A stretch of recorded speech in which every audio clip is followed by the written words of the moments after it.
পরিবার নিয়ে রাশিয়ায় পৌঁছেছেন সিরিয়ার প্রাক্তন প্রেসিডেন্ট বাশার আল আসাদ। তাকে আশ্রয় দিয়েছে মস্কো।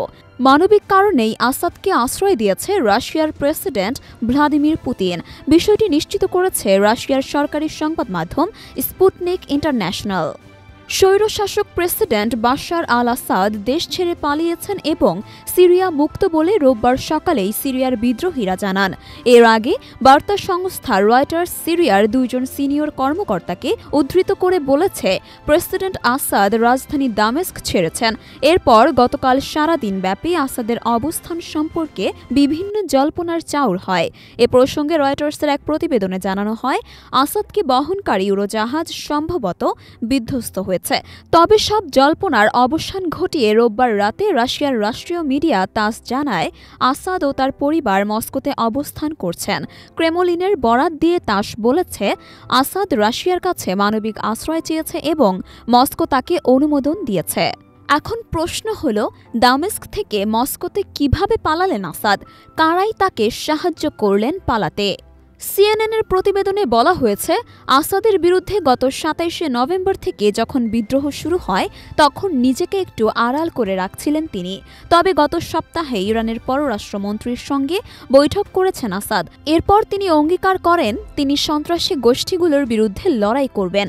অবশেষে গত শনিবার সিরিয়ার রাজধানী দামেস্ক ঘিরে ফেলে বিদ্রোহীরা। তখনই একটি সূত্র সিএনএনকে জানায়, শহরের কোথাও আসাদকে খুঁজে পাওয়া যাচ্ছে না। আসাদের বাসভবনেও ছিল তার রক্ষীরা। তখন থেকেই জল্পনার চাউর হয়, শহর ছেড়ে পালিয়েছেন আসাদ।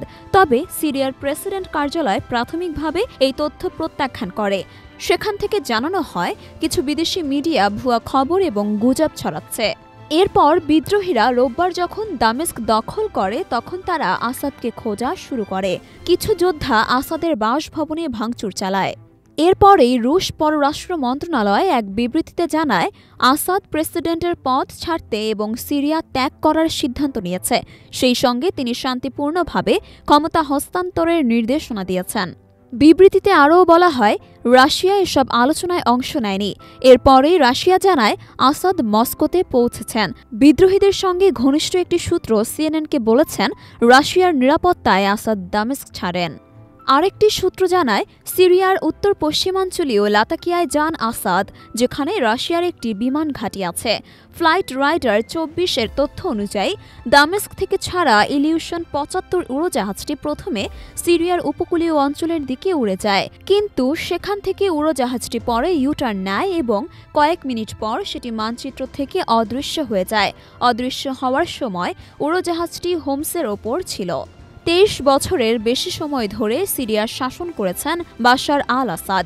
তাকে সমর্থন দিয়ে আসছিল ইরান ও রাশিয়া। তবে গত ২৭শে নভেম্বর থেকে শুরু হওয়া বিদ্রোহী গোষ্ঠী হায়াত তাহরির আল শামের অভিযানে কার্যত আসাদ যুগের অবসান হল।